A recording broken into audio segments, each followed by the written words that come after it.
Hello there Guardians, it's your boy Deck, and I'm about to cover how the new mod system works in Destiny 2 after Lightfall came out. To be honest, this will probably turn out to be a very short video because Bungie streamlined a lot of the mods in the game and basically all the systems are now much simpler but give way for much less expression. So without further ado, let's go into it. First, as you can see, there's a mod space that you can get to by clicking your right arrow when you're on your character screen.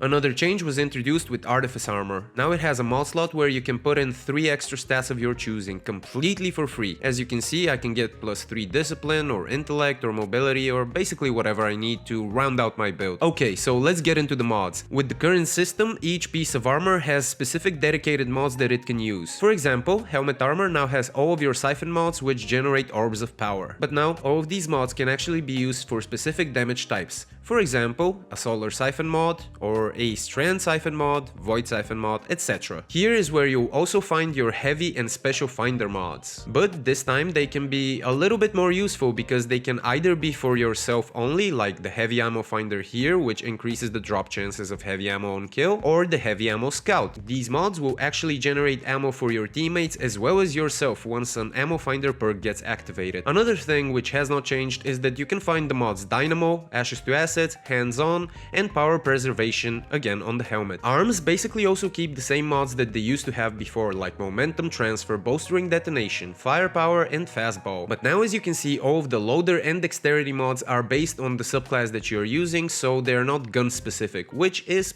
actually pretty helpful. The chest armor still houses the resistance mods like Solar Resistance, Void Resistance, etc. This time we also have Loosened Blades on the chest armor, which is very interesting, and of course you will still find the Reserve and Unflinching mods right here on the chest. Legs also in general keep the same agnostic mods like Invigoration, Insulation, Better Already, and Recuperation. On the legs you still have access to the holster mods which will gradually reload your stowed weapons based on their damage type. The legs is still the place where you can find your scavenger mods. Your class item will still house the same mods as before like Bomber, Outreach, and Distribution. Just like the previous system, your class item still holds all of your finisher related mods. Okay, so let's get to what changed. Now there's no longer any charged with light mechanics, elemental wells, or Warmind cells. Instead, you have armor charges. You will be able to get armor charge once you have at least one mod which uses this system. For example, something like Font of Wisdom. You will get 1 stack of armor charge once you pick up an Orb of Power, or in some other specific conditions which will be mentioned in the mods themselves. Something which is very useful is that all of the mods are now basically color coded. The white ones are pretty much agnostic and have just utility purposes. The green mods are ones which interact with your armor charges in specific ways. For example, Powerful Friends, where you can collect an Orb of Power and that causes all of your nearby allies to also increase their armor charge by 1. Radiant Light is also here and it pretty much acts the same way as before, where once you cast your super, allies nearby will also get an armor charge. To continue illustrating this point, on your chest you will find the mod Charged Up, which increases the maximum number of stacks of armor charge you can carry by 1. And these mods do stack, so if you have 2 of them, your armor charge carry can be increased by 2. On your legs you will find the powerful Stacks on Stacks, which gives you 2 charges for the price of 1 anytime you pick up an Orb of Power. And your class item houses Time Dilation, which allows for your Decaying Armor Charge mods to have a longer lasting duration. The other type of mods that we have are the blue mods. The blue mods will provide you with a consistent effect which decays over time. In general, these are mods which increase your stats to a tier 10 or mods which increase your weapon damage. For example, you can have Font of Endurance, which increases your resilience and it will actually increase it to tier 10 if it's not at tier 10 already. The only bad part about this is that if a stat you have is at tier 10, you don't really need one of these mods. And on your leg armor you will find all of your Weapon Surge mods. These will increase your weapon's damage based on its elemental type. These still act like Font of Might and they will stack with other buffs in the game like Radiant for example. On top of that, these are the Decaying Armor mods, so you will have the weapon buff until you have armor charges available. These also stack with themselves, allowing you to have higher weapon damage based on the number of mods you have. For example, if I only have 1 Arc Weapon Surge, my Arc Weapons will deal 10% more damage. But if I have 2 of them equipped, my Arc Weapons will deal 17% more damage. If I stack 3 of the mods, my Arc Weapons will deal 22.5% more damage. These mods will be very useful during boss phases when you want to have as much DPS as possible. On the other hand, you have your yellow mods. These actually consume all of your stacks of armor charge as soon as you complete their requirements. For example, with Utility Kickstart, it will grant you class ability energy once you use your class ability, and you will get more energy based on how many armor charges you do have. So, what can we extract extrapolate, the blue and yellow mods do not work well together, and that's because blue mods need armor charges to tick down while yellow mods will just use all of your armor charges immediately, and you want to avoid using yellow mods with blue mods. For example, Font of Focus combined with Grenade Kickstart will not work as well as just having 3 Grenade Kickstarts. And the sad part is that this is pretty much it. There's not that much else that I can explain about the mods because we don't have that much variety in them yet. The even sadder part is that I expect Bungie to actually give us most of the mods we used to have access to just as quote-unquote new mods in future seasons. But I also wanted to give you a good example of how these mods work together, so I'm going to show you my Stasis Warlock build. On my helmet I'm having a Solar and Harmonic Siphon in order to generate Orbs of Power very easily. I have 3 Grenade Kickstarts, I have Charged Up twice, and I have stacks on stacks with Innervation just to have even more grenade cooldowns refunded. Of course, on my class armor I still have Bomber equipped twice with Empowered Finish just for another way to get armor charges up. So, with all of that explained, let me show you how the build works. Pretty much works the same way as before,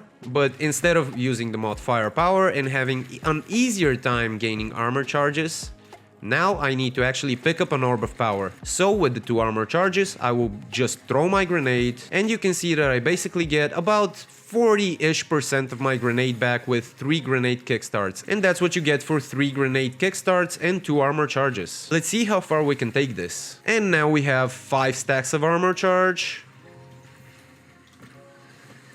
5 stacks of armor charge with 2 grenade kickstarts basically gives you half your grenade back, which can be very useful. And that's pretty much it, guys. I'm sure this will be a pretty short video because the new mod system is actually very simple to grasp, and that makes it much more simple for newer players to actually get into build crafting. But for me it kind of feels like a step back, I'm not gonna lie. Still, I'm interested to see what you guys think about it, so make sure you sound off in the comments below. If you like this video, please hit that thumbs up button, and if you really like this video, make sure you subscribe to my channel for even more content coming your way in the coming days. I'll see you next time, Guardian.